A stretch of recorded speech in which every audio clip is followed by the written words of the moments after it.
Now for one that is not hard to find. It's Okay. on Netflix right now. It is the Sean Baker produced and edited and written, but not directed, Left-Handed Girl. This was number 6 on Adam's draft of Yep. his most anticipated movies of the year. So Adam, tell us what you thought and what it's all about.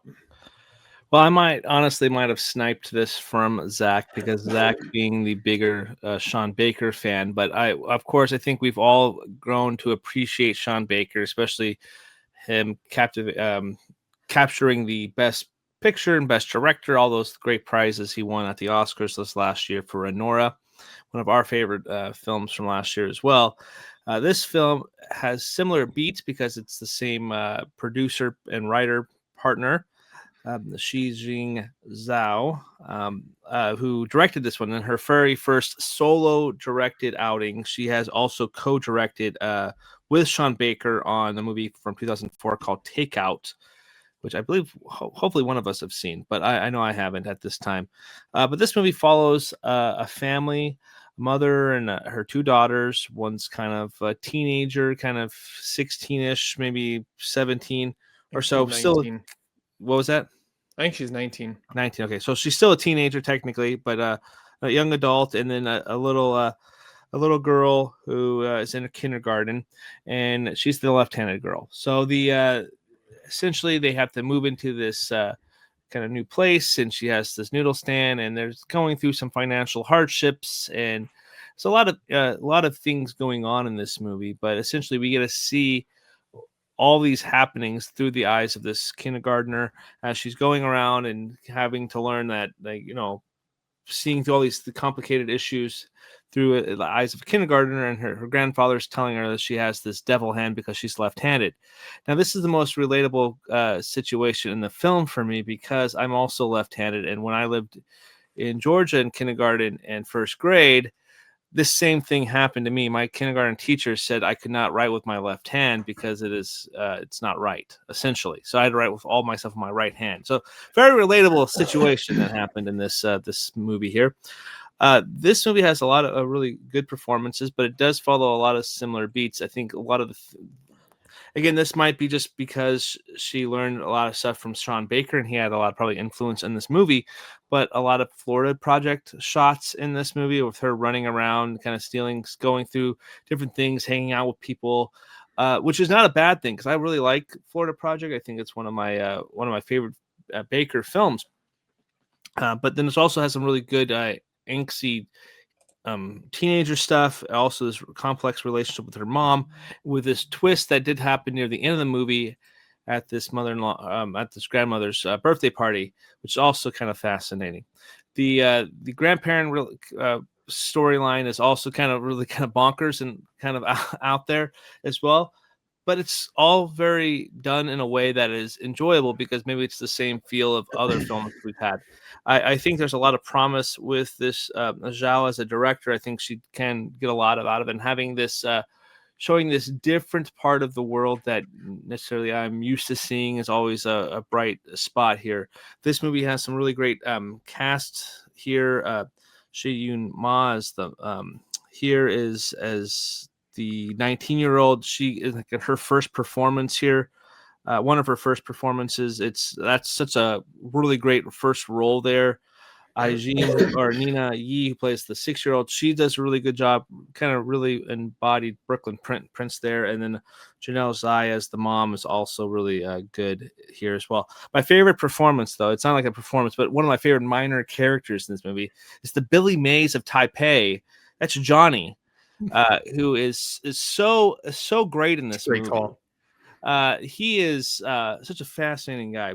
Brandon Huang, I believe he has a different name on IMDb, but this is what I'm reading off Letterboxd. But Brando does such a good job with his character as Johnny, and he is such a likable guy who really loves Aijing and wants the best for these kids, and tries to also make the moves on the mom, but in a respectful way, and also just kind of overly understanding in the situation too. So I really like Johnny.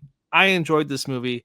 I don't think I think for a first outing, it's a very solid first outing, and I enjoyed it. 3 stars for me, a really high 3 stars that I very enjoyable movie. Yeah, I like the movie too. There's some touches of it that feel like Sean Baker, particularly in how it's directed. Like usually movies like this, like the big city, it all kind of looks the same, but here it has like a really wide angle lens, and it's really cool looking. It almost looks larger than life, even though it's shot on an iPhone. But my favorite performance was Ma Shi-Wan as Eon, and she it's her first movie role, and she's absolutely believable and great as an angsty teen character. Okay. But the movie does seem kind of low stakes for a while until like the family secrets and stuff start coming up that are lurking beneath the surface. And even though the movie feels like a Sean Baker movie to an extent, like it has some issues with pacing and with the overall like connection to the characters, because there's some scenes that I feel like are kind of unrelated.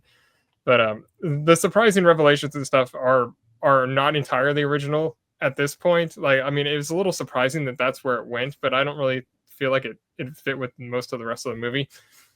But I mean, those scenes are pretty good regardless. I'm not really sure I like the title of the movie either. That almost gives it like an amplified sense of like significance, because the movie is about like these like harbored feelings and trauma and saving face, and I don't really think the title reflects that. It's kind of a strange title, but it is a nice movie to watch, and I'm at a solid 3 stars. Mm-hmm.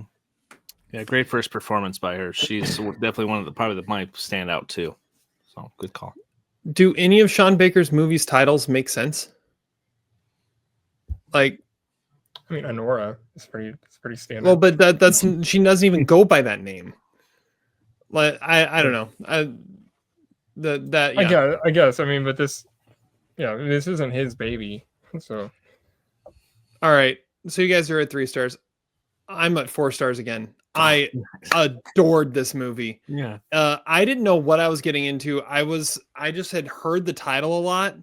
I was like, okay, so there's a movie Left-Handed Girl. It's on Netflix now, and apparently Adam wanted to watch it. I remember Adam didn't even remember why he wanted to watch it. He just was like, I saw the title, I panicked, and I pulled the trigger. But as soon as this movie starts, you instantly fall in love with these characters, especially the little girl. And the way it tracks her, I thought Florida Project too. I felt like this was like like Florida Project meets The Farewell.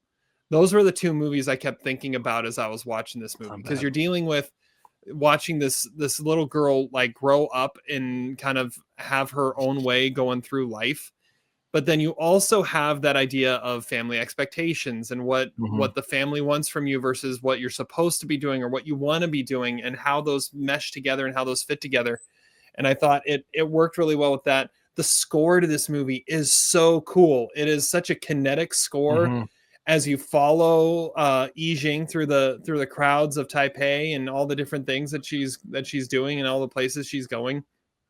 The combo of the 3 main characters, the mother and the 2 daughters, are just outstanding, and how they all work together. And yeah, Eon is really a standout here, and she is amazing in this. And yeah, great call with Johnny being the Billy Mays of Taiwan. Like, he is like ridiculous, or Taipei, wherever they are. I can't remember. I can't keep them all straight. Taipei, yeah.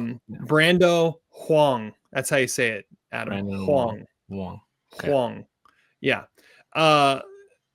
Yeah, I fell in love with this movie, and even like the ending, it almost doesn't, it almost like it, I love it because it like adds some depth to it, but at the same time it almost is misplaced, because this is just kind of a hangout movie for the majority of the time. And watching the little girl go through her complex of, being the left-handed girl and all that. And the best scene is watching the news report after she throws the ball. That was hysterical. So funny. Yeah, so funny. I could not stop laughing during that scene. So good. It's so good. Zach's gonna love this movie. At least he should. He should. But 4 stars for Left-Handed Girl. It's one of my favorites of the year so far. Yeah, when I was watching it, I was like, yeah, this is a Terry movie for sure. Yeah, you know what? From the opening, I was like, yeah, Terry's gonna love this. I'll spike it up to 3.5. Yeah, there's no reason why this is 3. I'll do 3.5 on this one. This like again, like just talking about it, it's good. This is going to be a fun Pinot conversation. Figure out where these actresses do fall, and if we do for our nominations and stuff like that too. I think on IMDb, a lot of them got supporting actors. At least the mom and the daughter did, the youngest daughter, and I think the teenager daughter got a best breakout star, but not necessarily a nomination for supporting or anything like that. But be interesting to see where we kind of fall. But this is a fun movie. It's a fun, entertaining movie. Well, I'm just curious. It sounds like you really like this movie, Adam, because you feel a strong yearning for better left-handed representation in mainstream media. I mean, you feel you get ignored in real life. You know, obviously, there's a higher propensity of left-handed people who are both geniuses and extremely successful people. Obviously, great pitchers and great athletes. I wondered if we could do a power ranking or Mount Rushmore of left-handed movie TV characters, but I can't even think of anyone except for Ned Flanders on The Simpsons, who happens to run a left-handed shop at the Springfield Mall. But shout out to left-handed people, Adam, and shame on the teacher for making you change your way. You be you. Well, I eat and write with my left hand. Everything else is right-handed. Pit, throw, and bat right-handed. See, baseball, football was the wrong sport for you. You really should have gone into baseball. See, I was going to say the only other left-handed characters I can think of are like baseball movies. Yeah, Jimmy Morris. Jimmy Morris, Roy Hobbs, I think, is a lefty. No, Porter bats left. I don't know if he throws left. Was Sunshine Ronnie Bass a lefty? I want to say he might. Oh, he was. Sunshine was a lefty. Sunshine. That's true. That's true. Good call. I like but it. Anyway, so this is a solid movie. 3.5. Yeah. Awesome. All right. So 4 stars from me, 3.5 from Adam, 3 from Todd. It's on Netflix. Check it out. It's worth a good Netflix and chill. And the little girl spends like half the movie wearing a tank top that says 6'7" on it. I mean, it's got everything going here. So yeah, it's culturally relevant. Culturally relevant. Yes. All right, let's move on. 6, 7. Move on.